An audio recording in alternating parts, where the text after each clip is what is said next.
Hello my dear students, toppers English class में आपका स्वागत है। मैं टॉपर्स इंग्लिश क्लासेस से समीउल्लाह खान। डियर स्टूडेंट्स, आज हम आपको प्रैक्टिस सेट नंबर 42 करवाएंगे, जिसमें कि हमने टॉप 30 क्वेश्चन लिए हैं इसके, जो कि PYQ से हमने लिए हैं डियर स्टूडेंट्स, जो SSC स्टेनो में आए हुए क्वेश्चन हैं डियर स्टूडेंट, और अदर एग्जाम में आए हुए हैं। सब PYQ हमने क्वेश्चन लिए हैं डियर स्टूडेंट्स, ताकि आपकी प्रैक्टिस हो सके और आप अच्छा स्कोर कर सकें। तो डी स्टूडेंट्स, इसीलिए हमने आपके लिए काफ़ी अच्छे क्वेश्चन लिए हैं। तो डी स्टूडेंट्स, आइए देखते हैं, क्योंकि ज़्यादा डी स्टूडेंट टाइम हम वैसे भी आपका टाइम वेस्ट नहीं करवाते हैं, क्योंकि अगर चाहें तो हम काफ़ी बातचीत में काफ़ी समय आपका बर्बाद हो जाएगा, तो हम ये नहीं चाहते कि आपका समय बर्बाद हो। तो डी स्टूडेंट्स, इसीलिए आइए देखते हैं। देखो, पहले हमने 10 क्वेश्चन डी स्टूडेंट लिए हैं कॉमन इरर से, क्योंकि कोई भी एग्ज़ाम हो डी स्टूडेंट, उसमें कॉमन इरर से क्वेश्चन जरूर ही पूछे जाएंगे। बहुत ही इम्पोर्टेंट टॉपिक है डी स्टूडेंट। कॉमन इरर है, प्रीपोजिशन है, और पार्ट ऑफ स्पीच है, और टेंस से रिलेटेड क्वेश्चन है। तो देखते हैं। देखो, पहला ही क्वेश्चन देखेंगे। You have written this poem yourself, is it. ठीक है, मतलब इसमें क्वेश्चन टेक से रिलेटेड आपको देखो बताना है कि क्या एरर इन्होंने दिया है। देखो, तो क्योंकि बाकी जो हमारा वो अफर्मेटिव है, तो यू हैव तो पहले लगाएंगे हैव, तो निगेटिव में बनाएंगे हैव नोट, हैवंट लगा देंगे। ठीक है, हैवंट यू हो जाएगा, क्वेश्चन टैग ये हो जाएगा इसका। ठीक है, इज इट नहीं होगा, तो सी पार्ट में गलती थी, ये हो गया सही आपका। अगला देखेंगे दूसरा, आई हैव पुटिड आल। देखो, पुटिड आल कभी नहीं होता है, क्योंकि पुट की तीनों फार्म जो है डी स्टूडेंट वो सेम ही रहती हैं, एक सी रहती हैं। तो यहाँ पर इन्होंने दिया है पुटिड, तो पुटिड नहीं होगा, तो यहाँ पर क्या हो जाएगा डी स्टूडेंट्स, पुट। ठीक, तो बी पार्ट में गलती है। ठीक, अगला देखेंगे डी स्टूडेंट्स, क्वेश्चन नंबर 3। देखो, बहुत ही इंपॉर्टेंट क्वेश्चन है डी स्टूडेंट, विशेष रूप से जो क्वेश्चन हैं कॉमन इरर के, बहुत इंपॉर्टेंट हैं। I breathed a sigh of relief, sigh of relief about my narrow escape. About में नैरो, अबाउट नहीं होगा डी स्टूडेंट, इसके साथ एक प्रीपोजिशन लगाएंगे फॉर। ठीक है, तो पार्ट बी में इसमें भी मिस्टेक है। देखो, आई breathed a sigh of relief को मतलब है, ईडीएम है चैन की सांस लेना, मैंने चैन की सांस ली। For my narrow escape, narrow escape भी मतलब है, इसका मतलब होता है ये भी एक फ्रेज है, इसका मतलब है बाल बाल बचना, ईडीएम से। ठीक है, तो अगला देखेंगे question number 4, you as well as I. देखो, तो यहाँ पर जो है यू एज वेल एज जो है, इसके अनुसार आई के अनुसार नहीं लगाएंगे सब्जेक्ट, सब्जेक्ट जी हमारा यू के अनुसार लगाएंगे, एम की जगह पर हो जाएगा आर।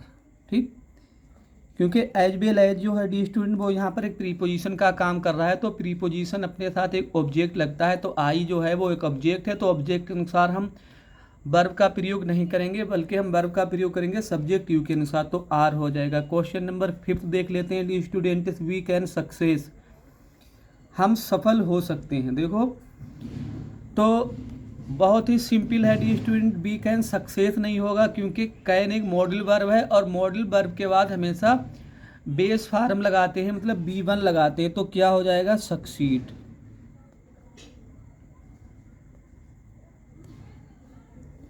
तो पार्ट ए में ही गलती थी, इसमें बी कैन सक्सीड हो जाएगा। अगला देखेंगे question number 6, I don't understood. देखो, डू डज डिड, इसके साथ भी हमेशा डी स्टूडेंट्स आपको ध्यान रखना है ये बात कि बेस फॉर्म लगानी थी। जैसे यहाँ पर इन्होंने लगाया अंडरस्टूड, तो अंडरस्टूड तो B2 लगा दिया, B2 नहीं लगाएंगे, क्या लगाएंगे understand.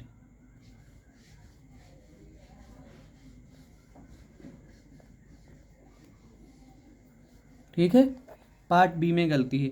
I don't understand what you are saying, मैं समझ नहीं पा रहा हूँ कि आप क्या कह रहे हैं। क्वेश्चन नंबर 7, देखो, B is not going to take.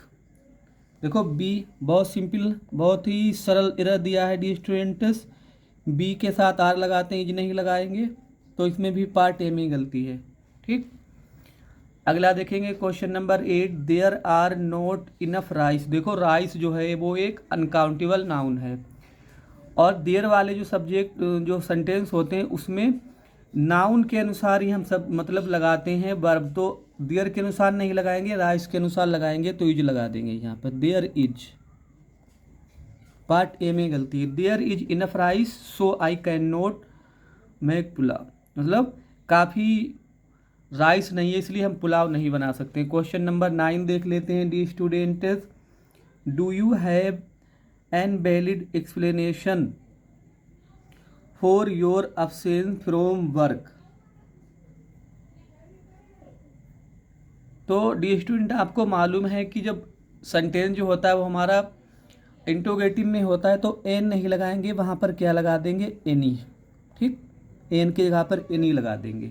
ठीक, do you have any valid explanation for yours absence from work. अगला देखेंगे question number 10, the venue for the, देखो द जो दो जगह लिख गया है, sorry dear students, the venue for the wedding have not at been finalised, मतलब जो शादी की जो वेन्यू है, जो स्थान है, वो अभी तक उसे अंतिम रूप नहीं दिया गया है। तो यहाँ पर गलती आपको पता लग गई होगी कि देखो द वेन्यू तो है जो सिंगुलर है, तो इसके अनुसार हम हैव नहीं लगाएंगे डी स्टूडेंट, क्या लगाएंगे, हैज, हैज लगाएंगे। ठीक है, ठीक, तो पार्ट बी में इसमें भी गलती है डी स्टूडेंट्स। तो 10, तो सभी जो 10 हमने आपको कराए हैं डी स्टूडेंट, ये PYQ हैं, कॉमन एरर से रिलेटेड क्वेश्चन। अब दूसरे क्वेश्चन देख लेते हैं डी स्टूडेंट्स। देखो अगला देखेंगे, there is milk in the fridge. देखो ये हमने यहाँ पर लिए हैं कुछ डिटरमाइनर से रिलेटेड क्वेश्चन भी हमने ऐड करे हैं यार।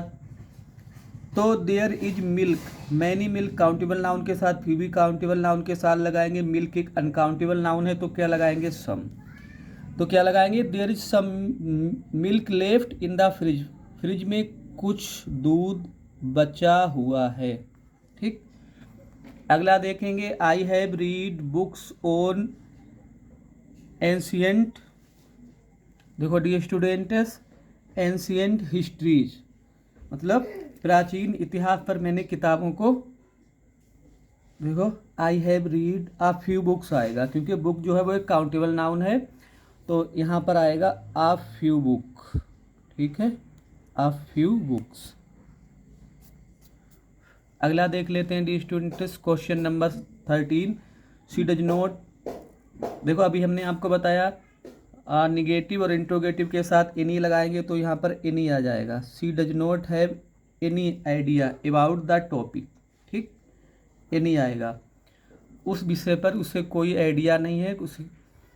अगला देख लेते हैं D students, he gave me advice on my project, some advice आएगा, सम, कुछ सलाह दी उसने मुझे, कुछ सलाह, क्योंकि डी स्टूडेंट मैनी काउंटेबल है, फ्यू काउंटेबल है, सेवरल ये सब काउंटेबल हैं, तो ये नहीं लगाएंगे। डू यू हैव, अभी हमने आपको बताया इंट्रोगेटिव के साथ एनी लगाएंगे। Do you have any information about the exam, क्या परीक्षा के बारे में आपको कोई सूचना है, एनी लगाएंगे। देखो आर्टिकल से रिलेटेड क्वेश्चन लिए हैं डी स्टूडेंट्स। देखो माई एंकल एन इंजीनियर, क्योंकि इंजीनियर में वोवेल की साउंड है तो एन लगा देंगे यहाँ पर।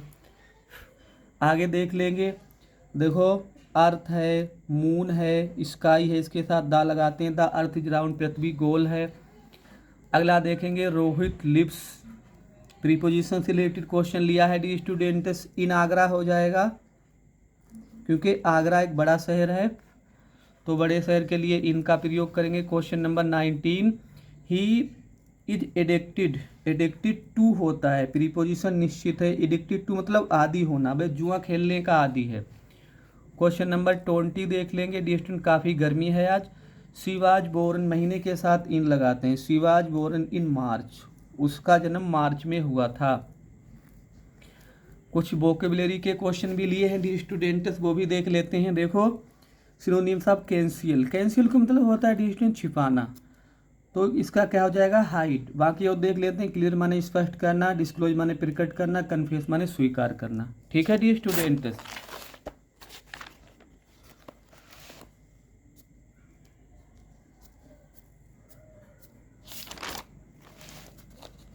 आगे देख लेते हैं 22 number, synonyms of strife. Strife मतलब होता है संघर्ष, तो क्या होता है कन्फ्लिक्ट माने संघर्ष, पीस माने शांति, ग्रीफ माने दुख, डिलाइट माने खुशी।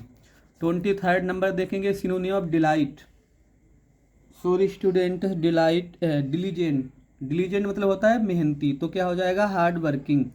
बाकी आगे देख लेते हैं, लेजी माने होता है आलसी, बाज माने बुद्धिमान, नोटोरियस माने कुख्यात, ये फेमस का एंटोनियम से। आगे देख लेंगे dear student, antonym of oral, oral मतलब होता है मौखिक, तो इसका हो जाएगा रिटिन, ठीक है लिखित। बाकी देखते हैं, करेक्ट माने सही, मेंटल मतलब मानसिक होता है, वर्बल माने वही शाब्दिक या वाचिक। अगला देखेंगे 25 नंबर, एंटोनियम्स ऑफ अफर्म, अफर्म मतलब होता है पुष्टि करना, तो इसका हो जाएगा डिसएग्री मतलब असहमति व्यक्त करना। बाकी रिफ्यूज माने मना करना, रिजेक्ट माने ठुकरा देना, डिनाई माने मना करना।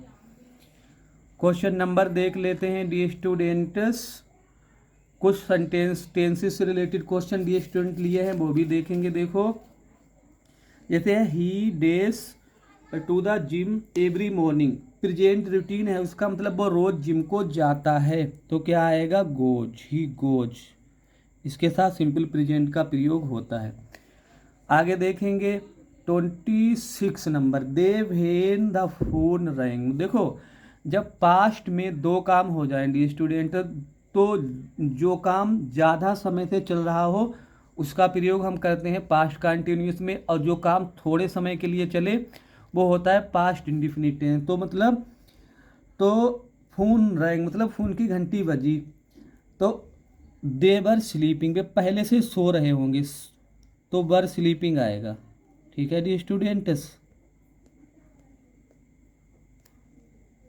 है जाहिर सी बात है डी स्टूडेंट्स, क्योंकि सो वे पहले से रहे होंगे, फ़ोन की घंटी तो ज़रा देर बजेगी थोड़ी देर, लेकिन सोने का काम जो है उनका पहले से हो रहा होगा। अगला देखेंगे 28 नंबर, सभी डी स्टूडेंट PYQ है ये भी, can you me some money, क्या तो कैन है, ऐसे समझाएं आपकी कैन के साथ मॉडल वर्ब है, मॉडल वर्ब के साथ B1 लगता है लेंड में, क्या आप मुझे कुछ पैसे उधार दे सकते हैं।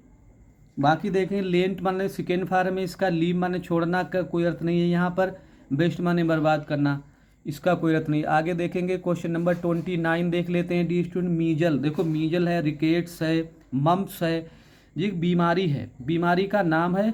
वैसे कुछ हमारे स्टूडेंट जो हैं वो कंफ्यूज हो रहे होंगे कि इसके साथ आर लगा सकते हैं, लेकिन डी स्टूडेंट आर नहीं लगाएंगे, इसके साथ लगाएंगे इज। जैसे ऐसे कोई विषय अगर आ जाए, जैसे फिजिक्स है, इकोनॉमिक्स है, ठीक है, सिविक्स है, तो मैथमेटिक्स है, तो इसके साथ भी हम सिंगुलर वर्ब लगाएंगे। बाकी आर तो प्लूरल वर्ब है, बिल का कोई मतलब नहीं बन रहा है यहाँ पर, क्योंकि अगर बिल लगेगा तो B1 लगेगा या ING फॉर्म लगेगी, वो है नहीं यहाँ पर, हैव भी नहीं लगाएंगे, हैव के साथ एक ऑब्जेक्ट चाहिए होता है। आगे देखेंगे लास्ट क्वेश्चन आज के प्रैक्टिस सेट का, क्वेश्चन नंबर लास्ट देख लेते हैं dear student, my friend and his father, मेरा मित्र उसके पिताजी, दो लोग हैं, मीटिंग अस टुमारो, वो हमसे कल मिलने वाले हैं, ये हमसे कल मिल रहे हैं वो, तो देखो इज तो लगा नहीं सकते हैं, एलिमिनेट हो जाएगा, बिल भी नहीं लगेगा, बिल मीटिंग, बिल के साथ ING फॉर्म नहीं लगाते हैं, या तो बिल भी होता तो लगा सकते थे, हैव के साथ B3 लगाते हैं, ये भी नहीं लगेगा, तो सीधे से आर लगा देंगे। ठीक है, ऐसे भी एलिमिनेट कर सकते हैं, ऐसे एलिमिनेट मेथड से भी आप लगा सकते हैं, एलिमिनेशन मेथड से, और चाहें तो आप सीधे से देखो, my friend and his father, दो लोग हैं मतलब दो नाउन हैं, जब एंड से जुड़े होते हैं तो उसके साथ हमेशा प्लूरल वर्ब का प्रयोग करते हैं। तो डी स्टूडेंट्स, उम्मीद है जो हमने आपको टॉप 30 क्वेश्चन आज के प्रैक्टिस सेट में कराए हैं, उम्मीद है आपको समझ में आ रहे होंगे। लेकिन डी स्टूडेंट आपके लिए काफ़ी मेहनत की जा रही है, डी स्टूडेंट काफ़ी मेहनत से हम आपके लिए सेट तैयार कर रहे हैं, तो आपसे रिक्वेस्ट है कि आप मेरे चैनल टॉपर्स इंग्लिश क्लास को सब्सक्राइब करें, मेरी वीडियो को लाइक करें, शेयर करें। Thanks for watching the video.